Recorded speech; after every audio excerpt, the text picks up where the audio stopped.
The I have made Romano my Syndicate's decision. headquarters stood like a This fortress is how against it the will fading be. darkness. No, you can't do Its this. stone walls He's wrapped right, we in won't layers of accept armed this. security and silent surveillance.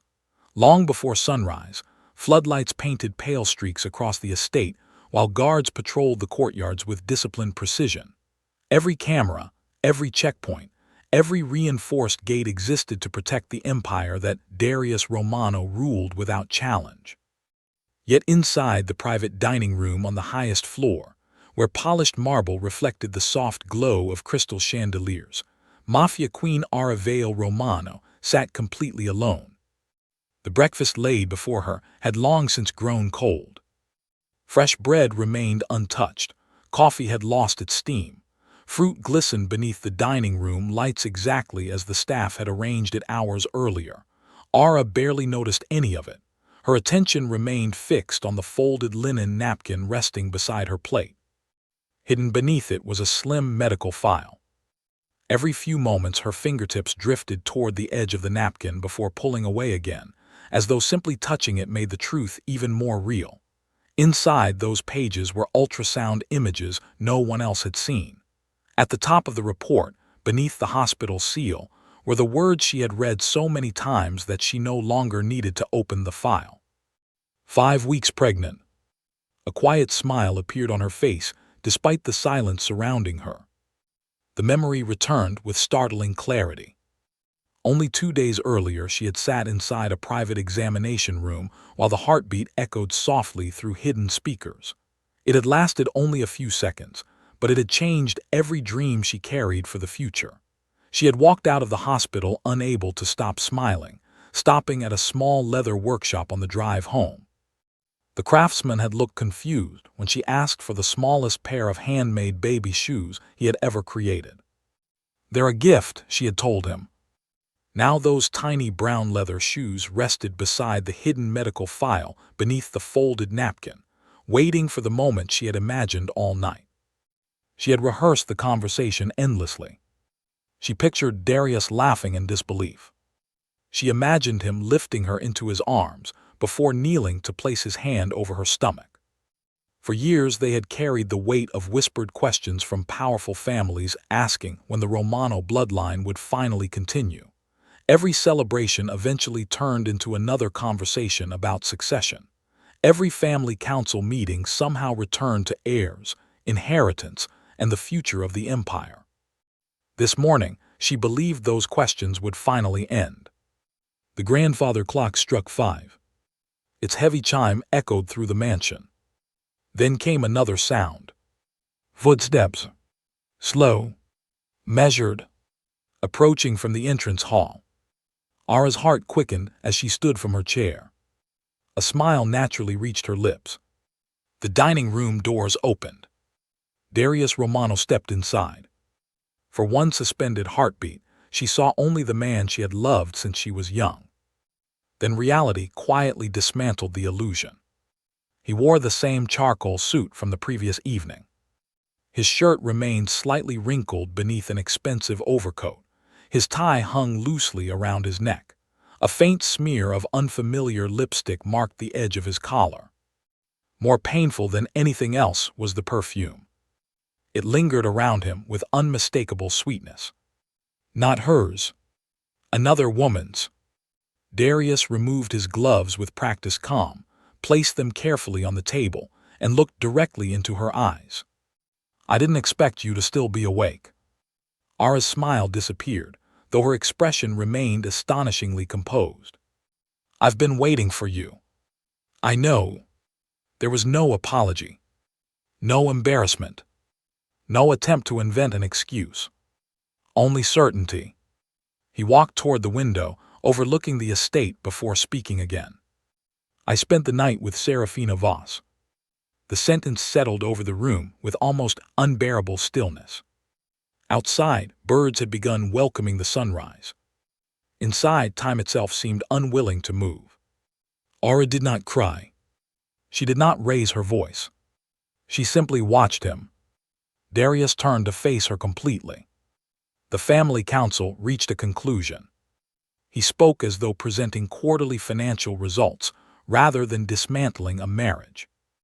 They've reviewed every medical opinion available. Ara instinctively tightened her hand beneath the table. The hidden medical file remained safely concealed. They believe, Darius continued, that after years without a child, the possibility of an heir has become unlikely. He paused only briefly. The fertility report was inconclusive. Ara felt something colder than anger settle inside her, because she knew exactly which report he meant. Months earlier, specialists had refused to declare either of them infertile. They had recommended patience. Nothing more. Yet somewhere between uncertainty and ambition, uncertainty had become certainty. Darius stepped closer. Serafina's family proposed a solution. He reached inside a leather briefcase and removed several neatly organized documents. They believe a temporary relationship with Serafina protects the future of the Romano syndicate. He placed the papers before her. The title alone made her stomach tighten. Succession Continuity Agreement. His voice never wavered. If Serafina conceives an heir, the child will become the lawful successor. Ara slowly turned another page. Another sentence waited beneath expensive legal stationery. Ara Vale Romano shall retain the honorary title of Mafia Queen, while succession authority transfers to the future mother of the heir. Ceremonial wife. The words were never written directly. They did not need to be. She understood exactly what the agreement meant. Years of partnership had been reduced to decoration. Years of loyalty had become a title without purpose. Still, she remained calm. So she asked quietly, "You've already decided?" "This isn't personal." "No. It's necessary." His answer came without hesitation. The Empire cannot survive uncertainty. For the first time that morning, Ara looked not at the documents but at the man standing before her. She realized something far more painful than betrayal. He genuinely believed duty excused cruelty. Without another word, she slipped her wedding ring from her finger. The diamond caught the first ray of sunrise before she gently placed it beside the untouched breakfast. She lowered her hand beneath the folded napkin, sliding the pregnancy file farther from view until it disappeared completely beneath the tablecloth. Darius never noticed. His attention remained fixed on the unsigned agreement. Quietly, almost invisibly, Ara reached into the sleeve of her dress. Hidden inside was an antique silver medallion engraved with the crest of her late mother's dynasty. Her thumb pressed the concealed mechanism. A faint click answered. The emergency protection covenant had been activated. Somewhere far beyond the Romano estate, encrypted notifications began traveling through secure channels that had remained silent for decades. Darius extended the pen toward her. "Stay, Ara." She looked at him one final time. "I was planning to tell you something this morning." "What?" She simply shook her head. "You've already chosen what you wanted to hear." Before he could answer, the peaceful silence shattered. Engines roared beyond the mansion gates. Tires ground against stone. Heavy steel barriers opened without permission. Security alarms erupted throughout the estate. One of Darius's captains burst through the dining room doors, breathing hard. "Boss," unidentified armored convoy approaching the main residence. Darius frowned. "I didn't authorize anyone." "You couldn't have." The captain's face had turned pale. They ignored every checkpoint. Before another order could be given, the front entrance exploded open beneath the force of reinforced security teams dressed in immaculate black ceremonial armor, bearing an ancient royal crest no one inside the Romano syndicate expected to see. Their disciplined formation parted with flawless precision. An older man stepped through the center. Silver-haired, impeccably dressed. His presence alone silenced the room. Lord Alaric Vale looked first at his daughter. Only then did he acknowledge the stunned Mafia boss standing beside her. "My daughter," he said calmly, "it's time to come home." The balance of power inside the Romano Empire shifted before a single weapon was ever raised. The convoy vanished into the mist before the Romano guards even understood what had happened. Inside the lead armored vehicle, Ara sat silently, while the tiny leather baby shoes rested in her lap, her fingers tracing their careful stitching as though they were the only proof that hope still existed. Lord Alaric Vale watched his daughter through the reflection in the reinforced glass instead of interrupting her silence. He had prepared for this rescue for years, but nothing had prepared him for seeing the wedding ring missing from her hand. The absence spoke louder than any confession ever could. When the convoy reached a hidden mountain estate surrounded by towering cliffs and elite security, the heavy gates opened without hesitation. Hundreds of disciplined guards lowered their weapons in salute, not to Alaric, but to Ara herself. She noticed the gesture immediately, yet no one explained its meaning. Instead, Alaric escorted her directly into a private medical wing where a woman in a white coat was already waiting beside advanced diagnostic equipment. Dr. Mara Thorne greeted Ara with gentle professionalism before repeating every examination herself rather than trusting outside records. Minutes later, the familiar heartbeat echoed through the quiet room once more. Strong, steady, alive. Ara closed her eyes as tears finally escaped, not from weakness but from relief that her child had survived the overwhelming stress of the morning. Mara smiled softly before placing two medical files beside one another. One contained Ara's authentic examinations. The other was a certified copy of the fertility report submitted to the Romano Family Council months earlier. At first glance they appeared identical, yet Mara slowly circled several altered figures, missing signatures, and manipulated laboratory codes. Someone had carefully transformed medical uncertainty into the appearance of permanent infertility. "This wasn't a mistake," Mara whispered. "Someone rewrote your future." The room fell silent as Alaric studied the forged pages, his expression hardening with every discovery. Meanwhile, hundreds of miles away, Darius stood alone inside his office, staring at the untouched breakfast still waiting on the dining table. For reasons he refused to admit, he could not stop thinking about Ara's final words. She had planned to tell him something. The sentence repeated endlessly until his longtime advisor, Marcus Bell, entered carrying new intelligence. Security footage revealed that Alaric's convoy possessed diplomatic authority older than any agreement governing the Romano Syndicate.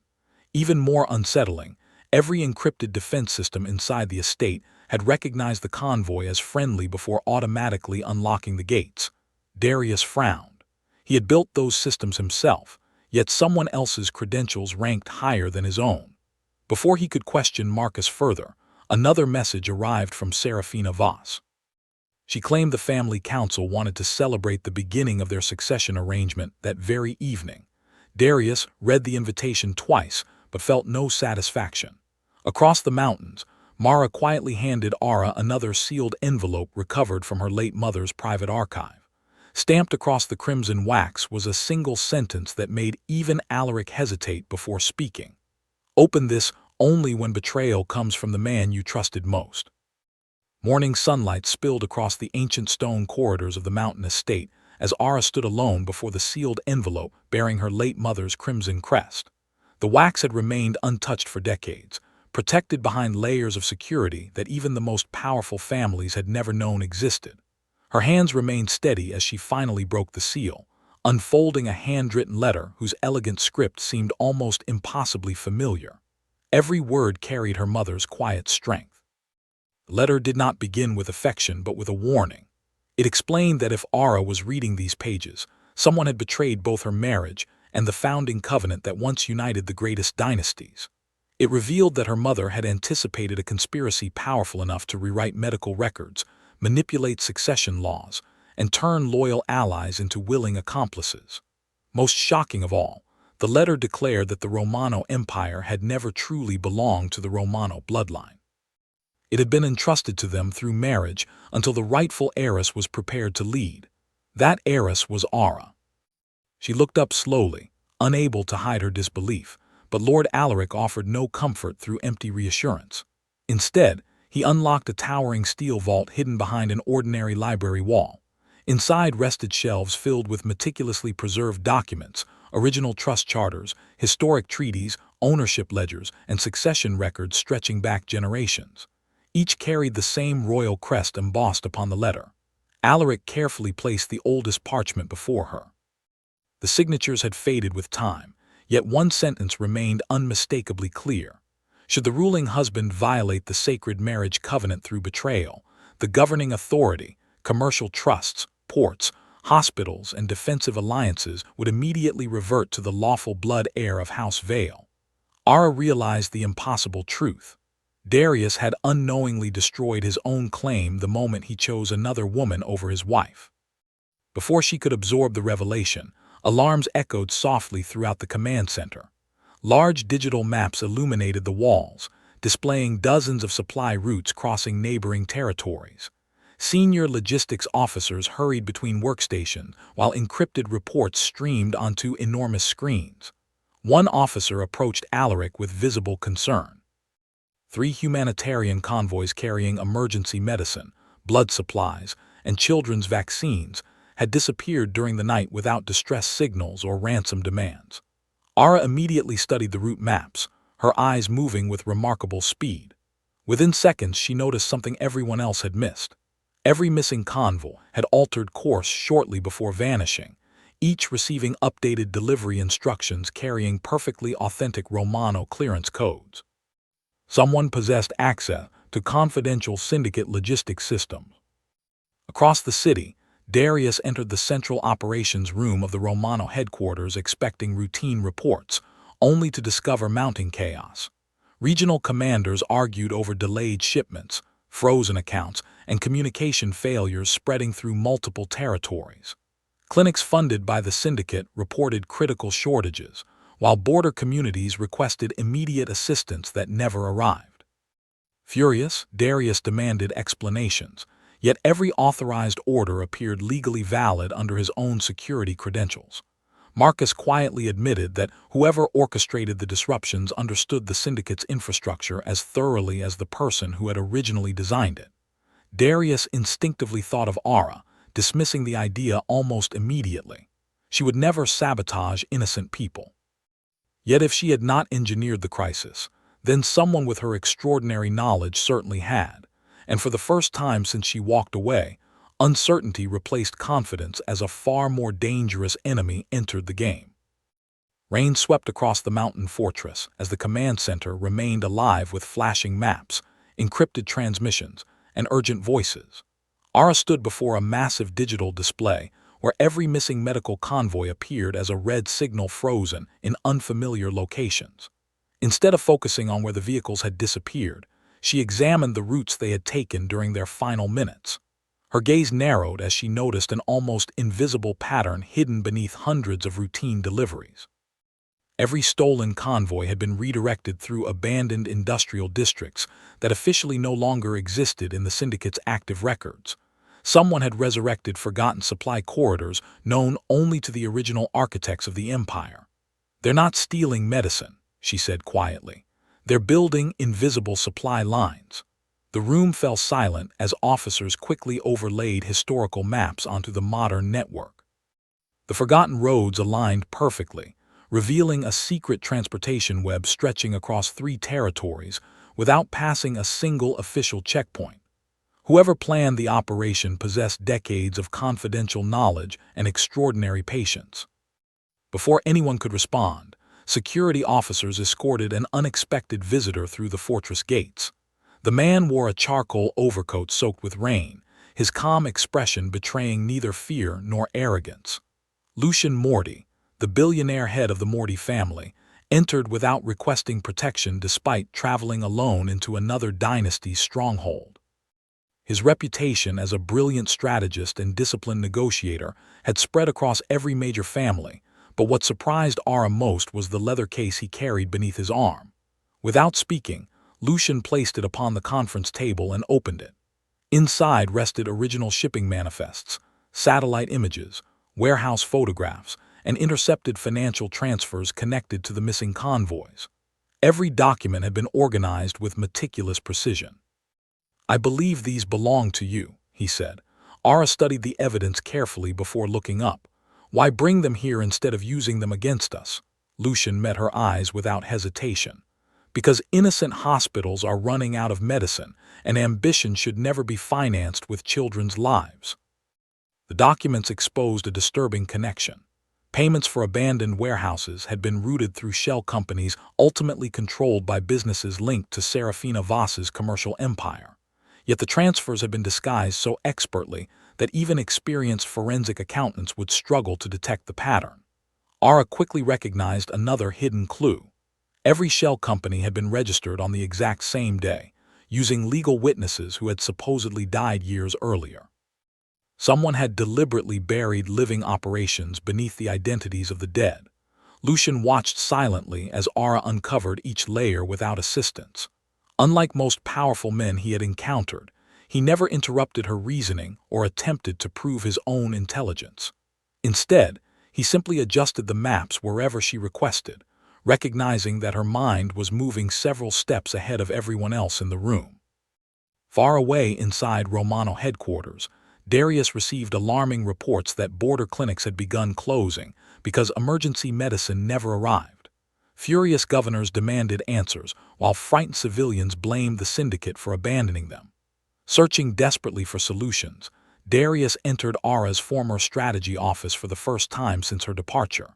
He expected an elegant workspace used only for ceremonial duties. Instead, hidden behind ordinary bookshelves, he discovered an enormous operations room filled with disaster simulations, handwritten contingency plans, economic forecasts, epidemic response models, and logistics systems that silently supported every humanitarian program across the empire.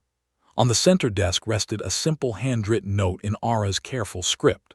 It contained only one sentence, yet it struck him harder than any accusation ever could. The strongest empire is measured by the people who never realize they were about to suffer.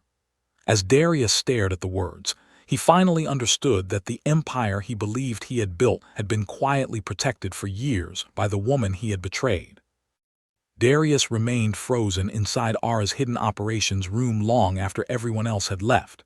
Every shelf held meticulously organized emergency protocols, each labeled by crisis rather than territory. There were plans for earthquakes, cyber attacks, epidemics, supply shortages, banking failures, and civilian evacuations, all updated in Ara's unmistakable handwriting. What disturbed him most was not the brilliance of the systems but the dates.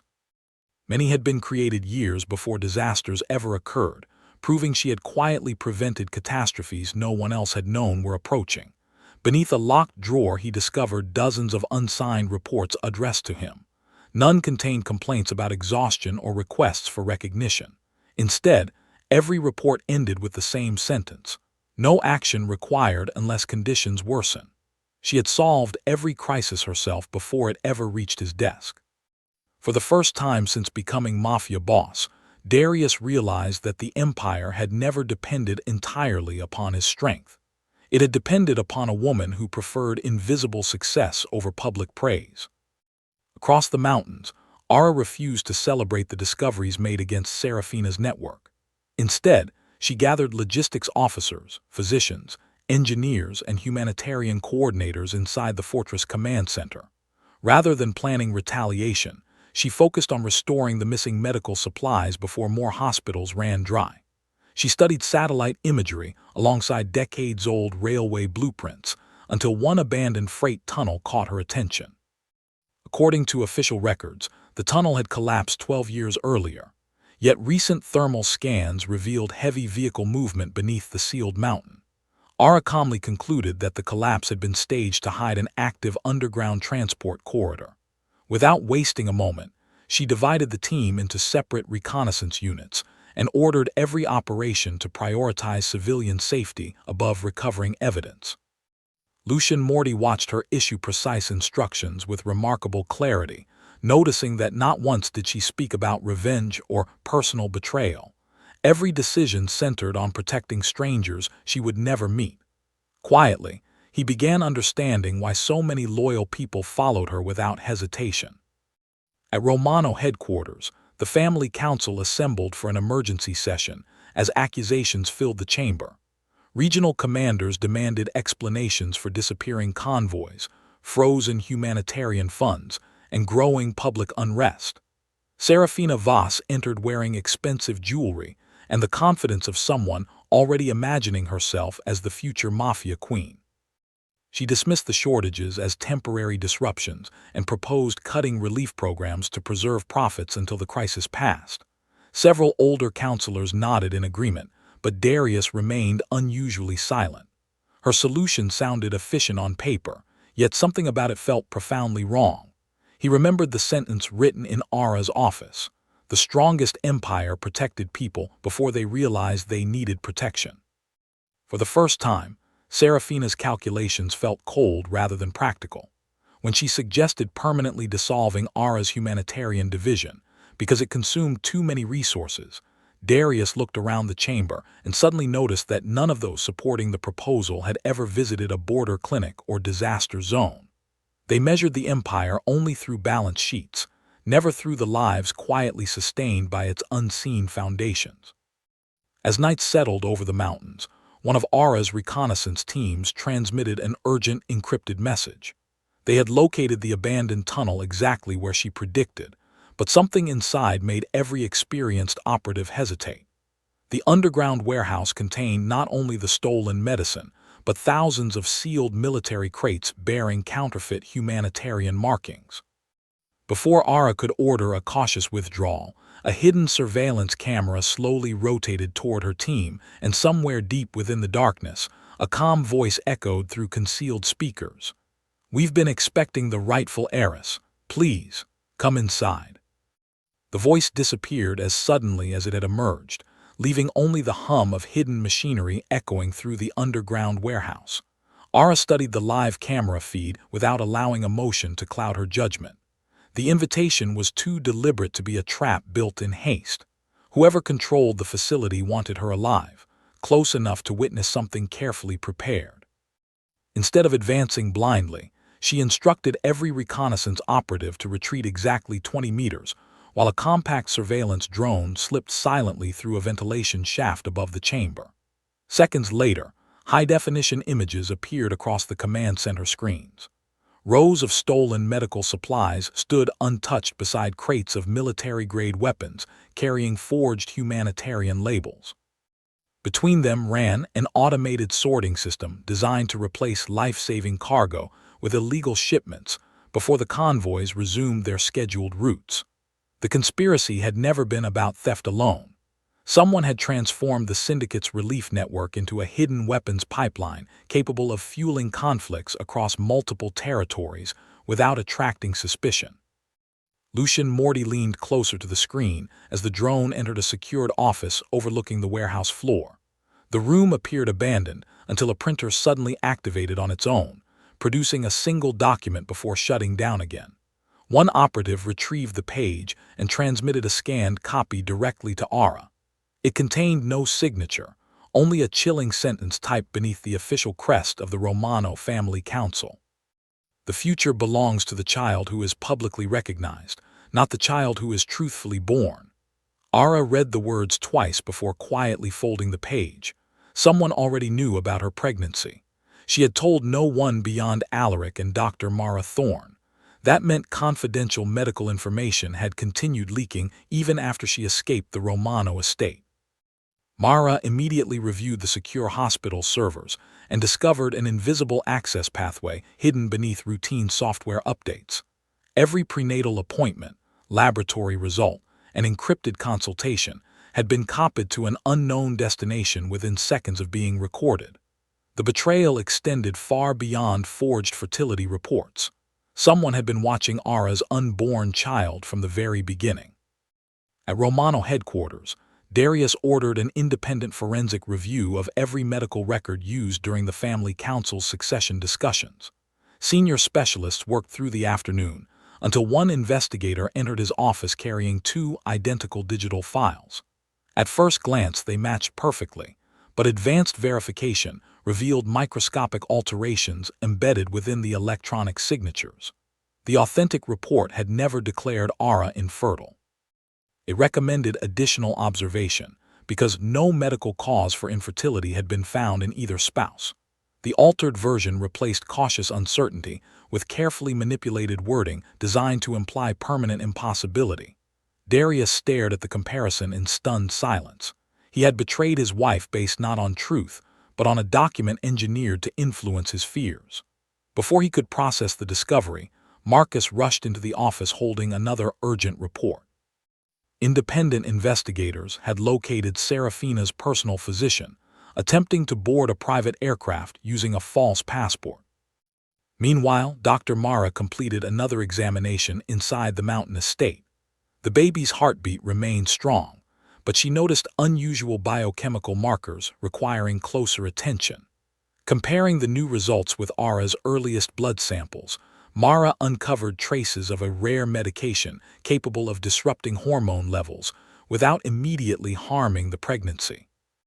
Administered over time, it could create laboratory patterns resembling infertility, misleading physicians while leaving almost no evidence behind. Someone had been preparing the deception long before Darius's affair with Serafina.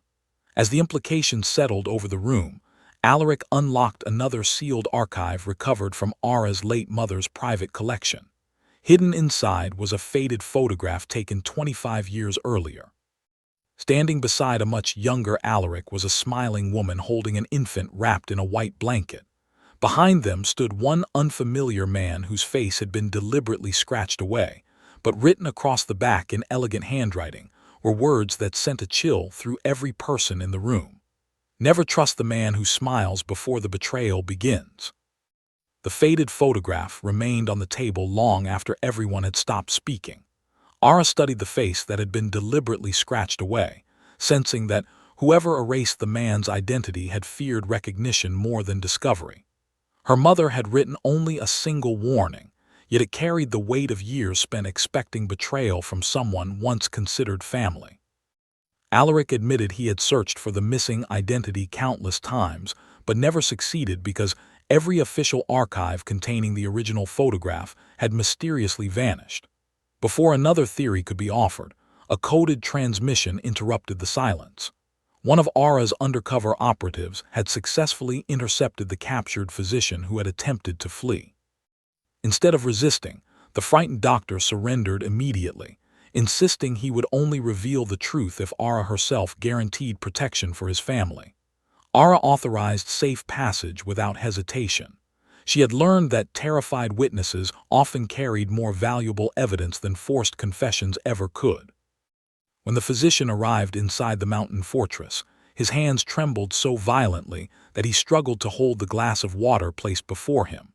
He confessed that Serafina had never been pregnant. The hormone treatments, staged examinations, altered ultrasound reports, and carefully rehearsed public appearances had all been designed to convince the family council that an heir was already on the way. Yet even that deception had served a greater purpose. The physician produced a secure flash drive hidden inside the heel of his shoe. It contained encrypted payment records from anonymous accounts rewarding doctors, laboratory technicians, and administrators for manipulating fertility data across multiple hospitals. As Mara decrypted the files, one pattern immediately emerged. Every payment ultimately passed through the same offshore trust hidden behind dozens of shell companies. The final beneficiary remained concealed beneath an anonymous foundation known only as Black Crest Holdings. None of the names belonged to Serafina. Someone wealthier and infinitely more patient had financed the entire conspiracy from the shadows. While the interrogation continued, Ara refused to remain inside the safety of the fortress. Intelligence reports confirmed that several stolen humanitarian convoys had begun moving again under heavy escort toward an isolated border valley. She believed the operation was entering its final stage. Against Alaric's objections, she personally joined the reconnaissance convoy alongside Lucian Morty. As their vehicles climbed through winding mountain roads, Ara quietly studied every turn, every abandoned checkpoint, and every ridge overlooking the narrow pass ahead. Something felt wrong. Fresh tire tracks appeared where no recent traffic should exist, while broken tree branches formed an unnatural pattern high above the cliffs. She suddenly ordered every vehicle to stop. The convoy halted only seconds before a deafening explosion shattered the mountainside behind them. Massive boulders crashed onto the road exactly where the lead vehicle would have been. Before the dust settled, automatic gunfire erupted from concealed positions overlooking the valley. Lucian reacted instinctively, drawing his weapon, but Ara's voice cut through the chaos with remarkable calm. She directed the security teams into defensive formations that protected civilians instead of chasing attackers. Every instruction anticipated the next wave before it happened, forcing the ambushers to lose their tactical advantage. Within minutes, several gunmen found themselves surrounded without understanding how the trap had reversed so quickly. One wounded attacker attempted to destroy a leather document case before collapsing, but Ara reached it first. Inside rested detailed maps of the convoy route, photographs of her medical appointments, and a sealed execution order carrying the official crest of the Romano family council. Beneath the signatures appeared one handwritten instruction that froze everyone who read it. Terminate the mother before the child becomes legally recognized. As Lucian looked toward Ara in stunned silence, she realized the conspiracy was no longer trying to steal her inheritance. It had declared open war against the life growing quietly beneath her heart. Night settled over the Romano estate with an unnatural silence that Darius had never experienced before. The headquarters remained brightly lit, yet every corridor felt strangely empty, as though the walls themselves had begun questioning the decisions made within them. The execution order recovered from the mountain pass had already reached his encrypted terminal through anonymous channels. He had read it at least 20 times, each reading making the truth more impossible to ignore.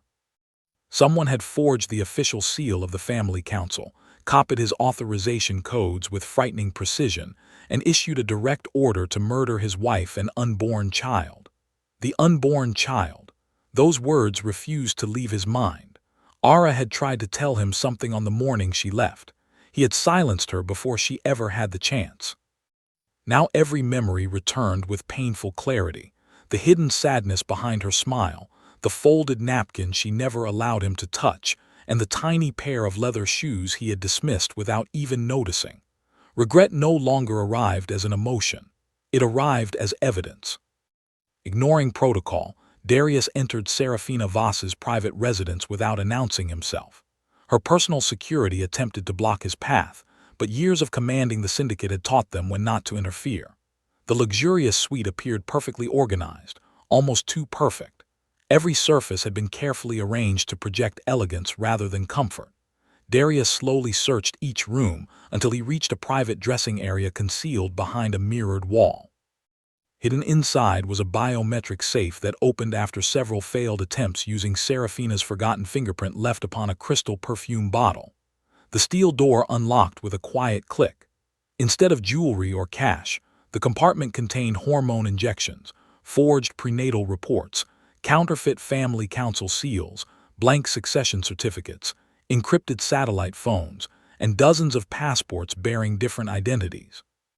Beneath everything rested a thick leather ledger wrapped inside waterproof cloth. As Darius opened it, his breathing slowed. Every payment connected to the medical conspiracy had been recorded with obsessive detail. Doctors, laboratory technicians, cybersecurity experts, legal consultants, and even members of his own administrative staff had accepted payments over several years. Yet one signature appeared repeatedly beside the largest transfers. It belonged to Consigliere Victor Merrick, the oldest advisor serving the Romano family, and the one man Darius had trusted without question since childhood. At the mountain fortress, Ara examined the recovered execution order under advanced forensic equipment. Dr. Mara confirmed that, although the document carried authentic council materials, microscopic defects within the ink revealed that the signatures had been reproduced using sophisticated printing technology rather than genuine handwriting. The forgery was nearly flawless, but not flawless enough. Before anyone could celebrate the breakthrough, Lucian received an urgent transmission from one of his intelligence officers. Victor Merrick had quietly withdrawn enormous sums from offshore trusts only hours before the mountain ambush. More disturbingly, surveillance footage placed him meeting secretly with Serafina 3 nights before Darius's alleged affair. Ara realized the betrayal had never begun with a single reckless night. That night had merely been the final performance in a conspiracy rehearsed for years. Darius immediately encrypted every page of the leather ledger and transmitted authenticated copies directly to Alaric Vale using diplomatic channels that bypassed his own syndicate's communication network. He attached only one sentence to the evidence. "I was deceived, but my choices remain my responsibility." Minutes later, before he could leave the residence, every light inside Serafina's mansion suddenly failed. Emergency generators remained silent. Heavy security doors locked automatically. A calm voice echoed through hidden speakers before disappearing into the darkness. "You should have remained loyal to the plan, boss. Now you're the next loose end." Somewhere beyond the sealed corridors, footsteps began moving slowly toward him. By sunrise, news of the assassination order had spread quietly through the highest levels of the 7 allied families, but no one yet understood how deeply the conspiracy had poisoned the foundations of the Romano Syndicate. Under extraordinary emergency provisions, an unprecedented arbitration session was convened inside the ancient Hall of Sovereigns, a fortress-like chamber built centuries earlier to resolve disputes that threatened the stability of every ruling family. Massive oak doors sealed behind the arriving delegates, while heavily armed neutral guards surrendered authority to no individual dynasty. For the first time in decades, Darius Romano entered the chamber not as the unquestioned Mafia boss, but as a man whose own judgment stood under investigation. Across the hall, Ara walked beside Lord Alaric Vale with quiet confidence, wearing no extravagant jewelry, only her late mother's silver crest pinned above her heart. As representatives rose respectfully to acknowledge her arrival, Darius realized many of the oldest families had recognized her true heritage long before he ever had. The proceedings began with chilling precision. Rather than accusing anyone through emotion, Ara calmly presented evidence layer by layer. Dr. Mara introduced the authentic medical records proving that no physician had ever diagnosed infertility. Independent forensic specialists demonstrated how laboratory results, electronic signatures, and hospital databases had been manipulated over several years without detection. Financial investigators followed with detailed analyses tracing payments through dozens of shell corporations, before ending at Black Crest Holdings. Satellite imagery confirmed the diversion of humanitarian convoys into hidden military warehouses, while recovered communications revealed coordinated efforts to transform relief operations into weapons distribution networks. Every revelation struck the chamber harder than the last because each piece of evidence reinforced every previous discovery. By the time the final presentation ended, the conspiracy no longer resembled isolated corruption. It appeared as a carefully engineered attempt to seize control of multiple dynasties by destroying public trust itself. Then came the moment no one expected. Darius slowly rose from his seat and requested permission to address the council without legal representation. The chamber fell completely silent. Looking first toward Ara rather than the judges, he admitted that no forged document had forced him to betray his marriage. The manipulated fertility report had influenced his thinking, but pride, fear, and ambition had made the decision his own.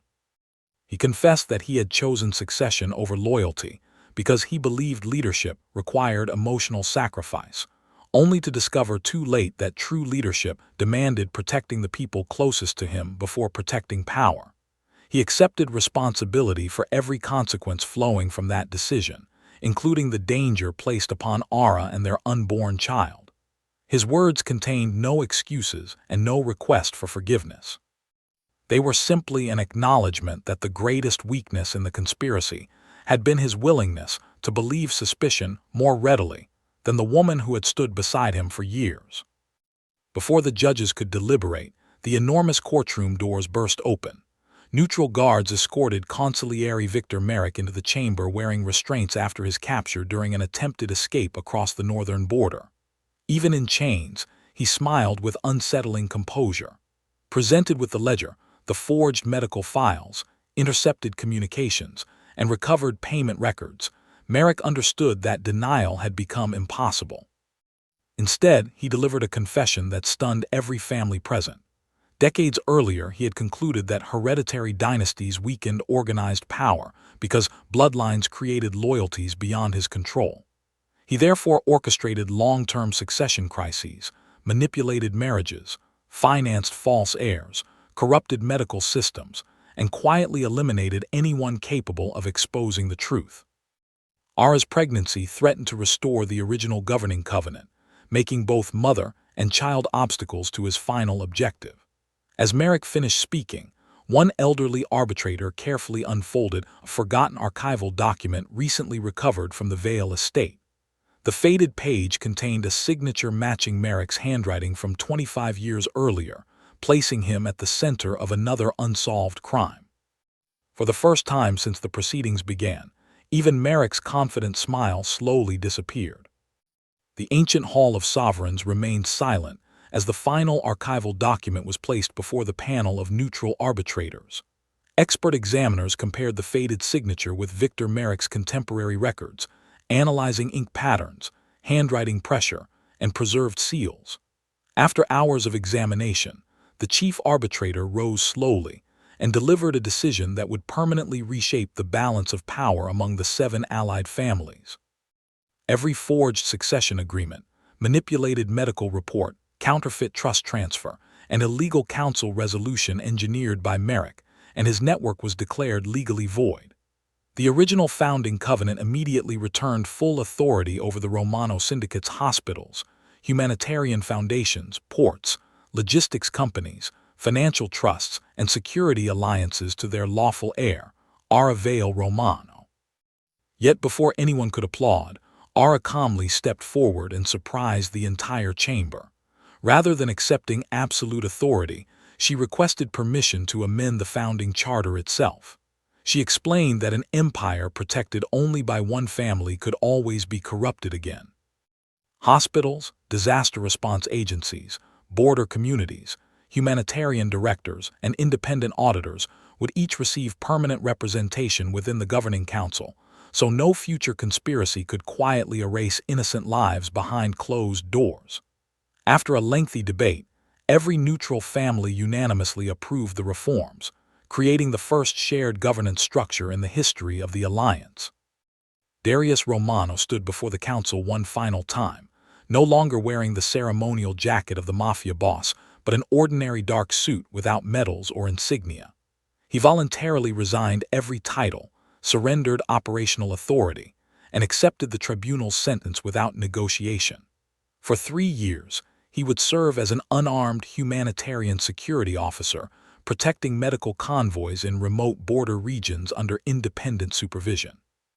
Only after completing that service could he petition for carefully supervised contact with his child, and even then, the decision would belong entirely to Ara. Looking directly at her, he quietly admitted that love without respect had become possession, and leadership without humility had become blindness. He did not ask her to return. He did not promise impossible redemption. He simply thanked her for protecting the people he had failed to see and accepted that some broken vows could never be restored. Ara listened without anger but also without hesitation. She removed the final legal copy of their marriage certificate from a leather folder and signed the dissolution papers with steady hands. "Our child will know your name," she said softly, "but they will learn trust from your actions, not your promises." Those words marked the true end of their marriage. Months passed peacefully as the rebuilt humanitarian network restored medicine, food, and emergency services across territories once paralyzed by corruption. Convoys traveled safely under transparent oversight, while hospitals previously used as instruments of deception became symbols of accountability. Ara dedicated herself to preparing for motherhood while guiding the reformed alliance with quiet determination. Lucian Morty never pressured her heart during that time. He visited only when invited, offered assistance without expectation, and treated her decisions with unwavering respect. On a crisp autumn morning, surrounded by trusted friends and the steady presence of her father, Ara gave birth to a healthy baby girl. Lord Alaric gently held his granddaughter for the first time, tears filling the eyes of the man who had spent decades believing he had already lost too much. Days later, after receiving Ara's written permission, Darius entered the hospital nursery under strict supervision. He approached the sleeping child slowly, afraid even his footsteps might disturb her peace. She wrapped her tiny fingers around one of his, and for a brief moment he understood that fatherhood was not a title granted by blood, but a privilege earned through unwavering presence. He quietly whispered an apology she was too young to understand, yet one he intended to spend the rest of his life proving sincere. 1 year later, the restored Hall of Sovereigns welcomed leaders from every allied family to celebrate the anniversary of the new governance charter. Humanitarian programs had expanded beyond anything the old empire had imagined. Corruption cases had fallen dramatically, and communities once abandoned now flourished under transparent leadership. After the ceremony, Lucian met Ara in the quiet gardens overlooking the valley where the first relief convoy under the new system had departed months earlier. Instead of offering an extravagant ring or speaking of destiny, he handed her a simple handwritten agreement. It contained only one promise: you will always remain free to choose tomorrow, just as freely as you choose today. Ara smiled, recognizing that true partnership could never exist without freedom. She signed the paper, not because she needed protection or power, but because trust had finally replaced fear. As they walked together beneath the evening sky, Alaric watched from the distance, holding his granddaughter while the laughter of ordinary families echoed through the gardens that had once known only conflict. In the deepest chamber beneath the restored Vale archives, workers completing the final restoration uncovered a forgotten iron chest hidden behind a collapsed stone wall. Inside lay the last diary of Ara's late mother, preserved untouched for 25 years. The final page revealed a truth that no investigation had uncovered. She had known she would be murdered because she had discovered Merrick's conspiracy before anyone else. Rather than fleeing, she secretly transferred every governing right, every protective covenant, and every lawful claim into her infant daughter's name, trusting that one day Ara would possess the courage to reclaim justice without becoming consumed by revenge. She ended her final entry with a single sentence that echoed through generations. Power built on fear always falls, but a heart guided by integrity becomes the safest home any child will ever know.